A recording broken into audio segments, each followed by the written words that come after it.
గుంటనక్క పాకిస్తాన్ కు గుణపాఠం చెప్పేందుకు భారత్ రెడీ అవుతున్నట్లు కనిపిస్తోంది. ప్రస్తుతం ఢిల్లీలో వేగంగా మారుతున్న పరిణామాలు దీన్ని స్పష్టం చేస్తున్నాయి. ఇవాళ ప్రధాని మోదీని దోవల్ కలిశారు. దీంతో పాకిస్తాన్ కు షాక్ ఇచ్చేందుకు భారత్ సిద్ధమవుతోందన్న సంకేతాలు వెలువడుతున్నాయి. మరోవైపు ప్రధాని మోదీ వరుస సమావేశాలతో పాకిస్తాన్ కు టెన్షన్ పట్టుకుంది. వేగంగా మారుతున్న పరిణామాలతో పాక్ ను గుబులు రేపుతోంది. పైకి గాంభీర్యం ప్రదర్శిస్తూ లోలోపల పలు దేశాలతో పాకిస్తాన్ చర్చలు జరుపుతున్నదన్న వార్తలు కూడా వస్తున్నాయి. గత 4 రోజుల నుంచి త్రివిధ దళాధిపతులతో మోదీ చర్చలు జరుపుతున్నారు. నిన్న ప్రధానితో రక్షణ శాఖ కార్యదర్శి రాజేష్ కుమార్ సింగ్ భేటీ కాగా మొన్న air chief marshal AP Singh భేటీ అయ్యారు. ఎయిర్ ఫోర్స్ సన్నద్ధతపై ప్రధాని చర్చించారు. వాయుసేన యాక్షన్ ప్లాన్ ను ప్రధానికి ఏపీ సింగ్ వివరించారు. 4 రోజుల క్రితం ఆర్మీ చీఫ్, నేవీ చీఫ్లతో ప్రధాని మీటింగ్ జరిగింది. నేవీ సన్నద్ధతపై ప్రధానికి వివరించారు. నేవీ చీఫ్ దినేష్ త్రిపాఠి పాకిస్తాన్ కు గుణపాఠం చెప్పాల్సిందేనన్న యోచనలో సర్కారు ఉన్నట్లు తెలుస్తోంది.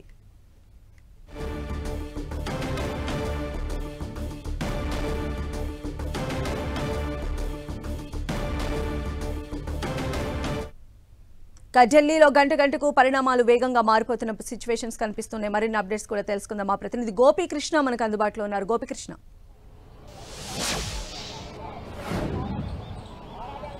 గత 4 రోజుల్లో కూడా ఢిల్లీలో వాతావరణం వేడెక్కిన పరిస్థితి అయితే కనపడుతుంది. ఎందుకంటే ఇటు పాకిస్తాన్ పైన ఏ నిమిషమైనా దాడి చేయొచ్చన్న సంకేతాలను భారత్ చాలా క్లియర్ గా చెప్తున్న పరిస్థితి అయితే ఉంది. దీనికి సంబంధించి కూడా ఇప్పటికే ఈ త్రివిధ దళాధిపతులకు పూర్తి స్వేచ్ఛనిస్తూ ప్రధాని నిర్ణయం తీసుకోవడం జరిగింది. ఆ మేరకు కూడా ప్రస్తుతం ఆ దిశగానే ప్రస్తుతం ఒక్కొక్క ఈక్వేషన్స్ అన్ని కూడా మారుతున్న పరిస్థితి అయితే కనపడుతుంది. ఎందుకంటే గత 4 రోజుల నుంచి కూడా ప్రధాని తన నివాసంలోనే ఉన్నతాధికారులతోటి ప్రతినిత్యం కూడా భేటీ అవుతున్నారు. అదేవిధంగా ఇటు హోంశాఖ కార్యదర్శి కావచ్చు, అదేవిధంగా రక్షణ శాఖ కార్యదర్శితో కూడా ఆయన ప్రత్యేకంగా సమావేశమయ్యారు. నేషనల్ సెక్యూరిటీకి సంబంధించి కూడా అజిత్ దోవల్ తోటి ఆయన ప్రతినిత్యం సంప్రదింపులు జరుపుతున్న పరిస్థితి ఉంది. దేశంలో ఎటువంటి పరిస్థితులు నెలకొన్నాయి, ప్రజలను ఏ విధంగా అప్రమత్తం చేయాలి, యుద్దం ఎలా స్టార్ట్ చేయాలన్న దానిపైన కూడా ఇప్పటికే త్రివిధ దళాధిపతులు ప్రధానికి కొంత సమాచారం ఇచ్చినట్టుగా తెలుస్తోంది. ఆయన సూచనలతోటే కొంత ముందుకు వెళ్తున్నట్టుగా అయితే మనకు చాలా స్పష్టమవుతుంది. ఇదే విషయాన్ని కూడా పాకిస్తాన్ ప్రభుత్వం కూడా కొంత ధృవీకరిస్తున్న పరిస్థితి ఉంది. రానున్న 10-11వ తేదీలో భారత్ మాపై దాడి చేస్తుంది అంటూ కూడా కొద్దిసేపటి క్రితమే పాకిస్తాన్ రక్షణ శాఖ మంత్రి తెలియజేయడం జరిగింది. ప్రతి నిమిషం కూడా భారత్ లో ఏం జరుగుతుందన్న దానిపైన పాకిస్తాన్ భయం గుప్పెట్లోనే కొంత బతుకుతున్న పరిస్థితి అయితే కనపడుతుంది. గత 4 రోజులుగా కూడా ప్రధాని వరుస సమావేశాలతోటి కొంత బిజీగా గడుపుతున్నారు. నిన్న కూడా ఆయన ఎయిర్ కి సంబంధించి ఇటు నేవీ అధికారులు, అదేవిధంగా ఎయిర్ ఫోర్స్ కు సంబంధించిన అధికారులతో కూడా ఆయన సుదీర్ఘంగా చర్చించడం జరిగింది.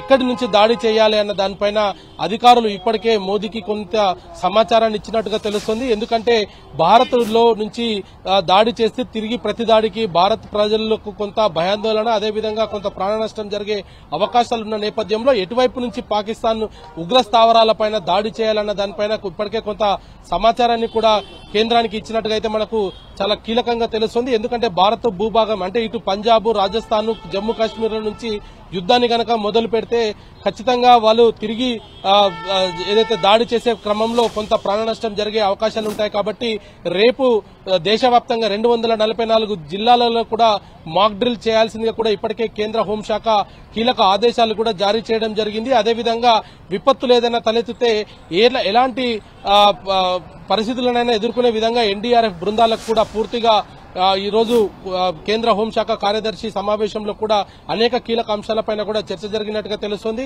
అయితే ఇప్పటికిప్పుడు యుద్దం జరిగితే గనక భారత్ చాలా పూర్తిగా సిద్ధంగా ఉన్నది అన్న సంకేతాలను మాత్రం పాకిస్తాన్ కి ఎప్పటికప్పుడు తెలియజేస్తూనే ఉంది.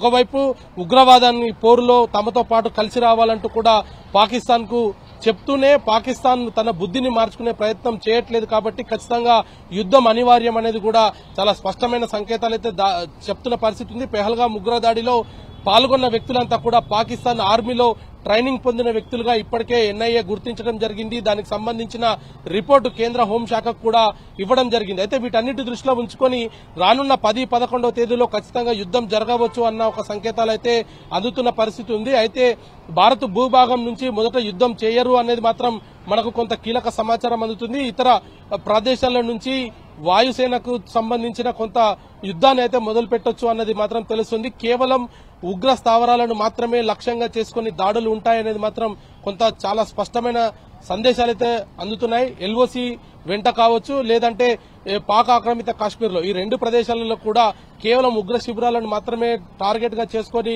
వైమానిక దాడులు ఉండవచ్చు అనేది కూడా మనకు కొంత కీలక సమాచారం అయితే అందుతుంది. దీంతో పాటు పాకిస్తాన్ ప్రతిచర్యగా భారత్ పైన ఏదైనా దాడికి పాల్పడితే ప్రజలను ఏ విధంగా అప్రమత్తం చేయాలనేది మాత్రం రేపు నిర్వహించే మాక్ డ్రిల్ లో ప్రజలను కొంత అప్రమత్తం చేయడము, విద్యార్థులకు సంబంధించి కావచ్చు, ఇతర ఎమర్జెన్సీ సిచ్యువేషన్స్ లాంటిది. అంటే గతంలో 71లో భారత్ పాకిస్తాన్ తోటి బంగ్లాదేశ్ కోసం యుద్దం చేసిన సమయంలో ఎటువంటి పరిస్థితులు ఉండేనో వాటన్నిటినీ కూడా ప్రస్తుతం భారత్ ప్రజల్లో కొంత తిరిగి అటువంటి సిచ్యువేషన్స్ వస్తే ఏ విధంగా ఆ దాడి నుంచి తప్పించుకోవాలి, తమ ప్రాణాలను ఏ విధంగా రక్షించుకోవాలన్న దానిపైన కూడా కొంత అవగాహన కల్పించే దిశగా అయితే ప్రభుత్వం ఏర్పాట్లు చేస్తుంది.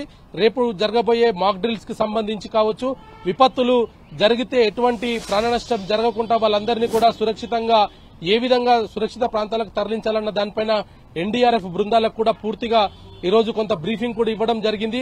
మరొక వైపు నేవీకి సంబంధించిన అధికారులతో కూడా ప్రధాని మోదీ ఎప్పటికప్పుడు భేటీ అవుతున్న పరిస్థితి ఉంది. భారత నేవీ ఏదైతే మన భూభాగంలో కావచ్చు, అదేవిధంగా భారత్ కు చెందిన సముద్రంలో మన తీరం వెంట కూడా పూర్తిగా నావికా దళాన్ని పూర్తిగా అక్కడ సంసిద్ధత చేసిన తర్వాతే ఎయిర్ స్ట్రైక్స్ అయితే జరుగుతాయి అనేది మాత్రం చాలా స్పష్టంగా అర్థమవుతున్న పరిస్థితి ఉంది. ఉగ్రవాదులకు సంబంధించిన ఏరివేతలో పాకిస్తాన్ మాతో కలిసి వస్తే మేము పూర్తిగా పాక్ కూడా సహకరిస్తామంటూ ఇప్పటికే భారత్ పాకిస్తాన్ కు చెప్పడం జరిగింది. అయినప్పటికీ కూడా పాకిస్తాన్ నుంచి ఎటువంటి సమాచారం రాకపోవడంతో యుద్దం అయితే అనివార్యం అనేది అయితే అర్థమవుతుంది. సంధ్య. రైట్ గోపికృష్ణ.